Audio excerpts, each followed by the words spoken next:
परशुराम जी भगवान विष्णु के छठे आंशिक अवतार हैं। इनका जन्म इस मनवंतर यानी कि वैवस्त मनवंतर के 19वें त्रेता युग में हुआ था। उनका वास्तविक नाम रामभद्र था, किंतु परशु धारण करने से वे परशुराम जी कहे जाने लगे। कितने शक्तिशाली थे वे, कौन से अस्त्र शस्त्र थे उनके पास, क्या भूमिका थी उनकी हमारे सनातनी इतिहास में। आज हम इस वीडियो में परशुराम जी के बारे में संपूर्ण जानकारी आपको देंगे। कृपया इस रोचक वीडियो को अंत तक अवश्य देखिएगा। ओम गणपते चैनल सनातन धर्म से संबंधित रोचक और ज्ञानवर्धक वृतांत सीधे हमारे धर्म ग्रंथों से आप तक लाता है। आप सबका स्वागत है। हमें प्रोत्साहित करने के लिए सब्सक्राइब, लाइक और शेयर अवश्य कीजिए। हमारा इंस्टाग्राम अकाउंट ओम गणपते है, चाहे तो फॉलो कर सकते हैं। आइए अब चलते हैं वीडियो की ओर। परशुराम जी की जीवनी बताने से पहले हम आपको उनके जन्म के रोचक रहस्य से अवगत करवाना चाहते हैं। विष्णु पुराण अंश 4 अध्याय 7 के अनुसार परशुराम जी के दादा ऋषि ऋचिक, जो महर्षि भृगु के पुत्र थे, उनका विवाह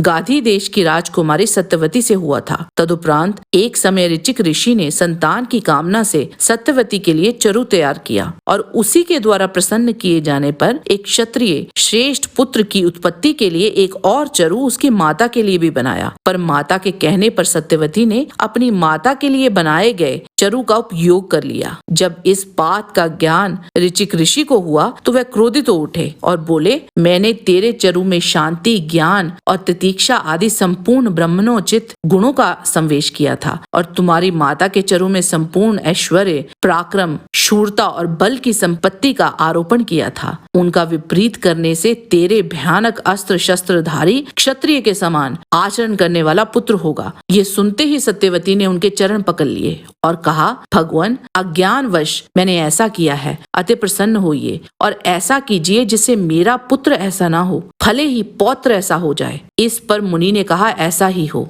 तदंतर उसने जमदग्नि को जन्म दिया और उसकी माता ने विश्वामित्र को उत्पन्न किया। ऋषि जमदग्नि का विवाह इक्ष्वाकु कुल की रेणुका से हुआ था। इनके 5 पुत्र हुए, जिनमें सबसे छोटे थे परशुराम जी। उनका वास्तविक नाम रामभद्र था। एक समय परशुराम जी की माता रेणुका राजा चित्ररथ पर कुछ पल के लिए मोहित हो गई थी, जिसका ज्ञान ऋषि जमदग्नि को रेणुका को देखते ही हो गया था और महर्षि ने धिक्कार पूर्ण वचनों द्वारा उसकी निंदा की। उस समय परशुराम जी को छोड़कर उनके 4 पुत्र वहां उपस्थित थे। जमदग्नि जी ने बारी बारी से सभी पुत्रों को यह आज्ञा दी कि तुम अपनी माता का वध कर डालो, परंतु मातृ स्नेह उमड़ आने से वे कुछ भी बोल न सके, बेहोश से खड़े रहे। तब महर्षि ने कुपित हो उन सब पुत्रों को श्राप दे दिया। श्रापग्रस्त होने पर वे अपनी चेतना खो बैठे और तुरंत मृग एवं पक्षियों के समान जड़ बुद्धि हो गए। तदंतर परशुराम जी सबसे पीछे आश्रम पर आए। उस समय ऋषि जमदग्नि ने उनसे कहा, बेटा, अपनी इस पापिनी माता को अभी मार डालो और इसके लिए मन में किसी प्रकार का खेद न करो। तब परशुराम जी ने फरसा लेकर उसी क्षण माता का मस्तक काट डाला।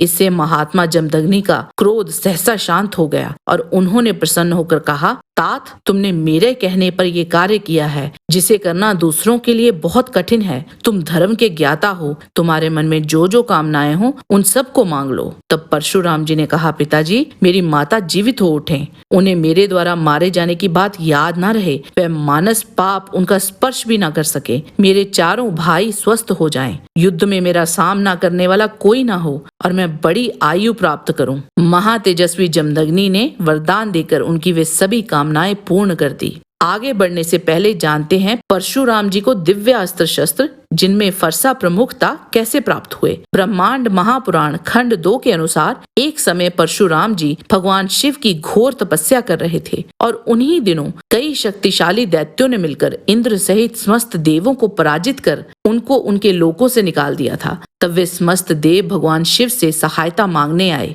शिव जी ने इंद्र से कहा, हिमालय के दक्षिण क्षेत्र में राम नाम के ऋषि मेरी ही तपस्या कर रहे हैं, उन्हें मेरे पास लेकर आओ। इंद्र ने ऐसा ही किया। जब परशुराम जी ने सुना कि स्वयं शिव जी ने उन्हें बुलाया है तो वो तुरंत वहां उपस्थित हुए और उन्हें प्रणाम किया। तब शिव जी ने देवताओं की सारी पीड़ा परशुराम जी को कह सुनाई और बोले, अब तुम मेरे कार्य को सिद्ध करो और उन सभी दैत्यों को मार डालो। तब परशुराम जी बोले, यदि शंकराचार्य और अन्य देवों के लिए असुरों को मारना असंभव है तो वे अकेले मेरे द्वारा कैसे मारे जा सकते हैं। मैं तो अस्त्र शस्त्र में भी अनभिज्ञ हूँ, मैं युद्ध कला में भी विशेषज्ञ नहीं हूँ, मैं देवों के समस्त शत्रुओं को कैसे मार सकता हूँ, वह भी बिना किसी आयुध के। इस प्रकार उनके द्वारा कहे जाने पर देवों के स्वामी भगवान शिव ने दिव्य प्रक्षेपास्त्र परशुराम जी को दे दिए और इनके साथ ही अपना एक अति शक्तिशाली फरसा भी परशुराम जी को दिया। भगवान शिव बोले, मेरी कृपा से हे भद्र, अब आप में पर्याप्त शक्ति है जिससे आप देवों के सभी शत्रुओं को मार सकते हैं। और बाद में इसी फरसे से उन्होंने उन सभी दैत्यों का संहार कर दिया।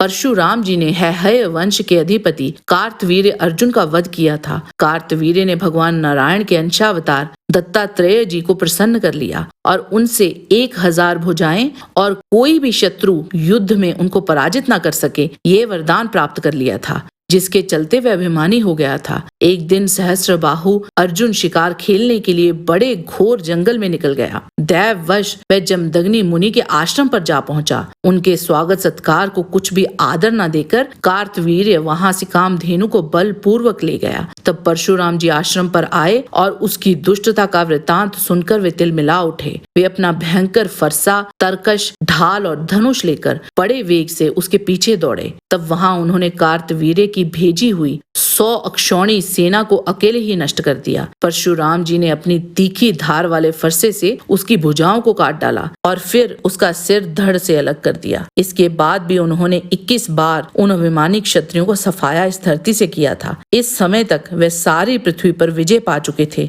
बाद में वे सब साम्राज्य ऋषि कश्यप को देकर स्वयं महेंद्र पर्वत पर चले गए थे। रामायण काल में जब प्रभु राम ने शिवजी का वो धनुष तोड़ डाला था, तब क्रोध में भरे हुए परशुराम जी वहां पहुंचे और उन्होंने श्री राम को चुनौती दी थी। वहां प्रभु राम ने अपने विष्णु धनुष से अचूक वैष्णवास्त्र का आह्वान किया और इसे परशुराम जी की ओर लक्षित कर दिया। वहां परशुराम जी को भगवान राम की शक्ति का एहसास हुआ और स्वयं ही प्रभु राम के आगे उन्होंने समर्पण कर दिया। श्री राम ने परशुराम जी की संपूर्ण तपस्वी योग्यता भंग कर दी थी और उनसे विष्णु तत्व भी छीन लिया था। इसके उपरांत वह श्री राम की आज्ञा लेकर महेंद्र पर्वत पर पुनः तपस्या करने के लिए चले गए थे। आइए अब जानते हैं महाभारत में उनकी भूमिका के बारे में। परशुराम जी ने महाभारत में 3 महारथियों को शिक्षा दी थी, जिनका नाम था गुरु द्रोणाचार्य, सूर्यपुत्र कर्ण और पितामह भीष्म। कर्ण को उन्होंने शिक्षा ग्रहण करने के लिए झूठ बोलने पर श्राप भी दिया था। परशुराम जी का भीष्म जी के साथ प्रलयंकारी युद्ध हुआ था।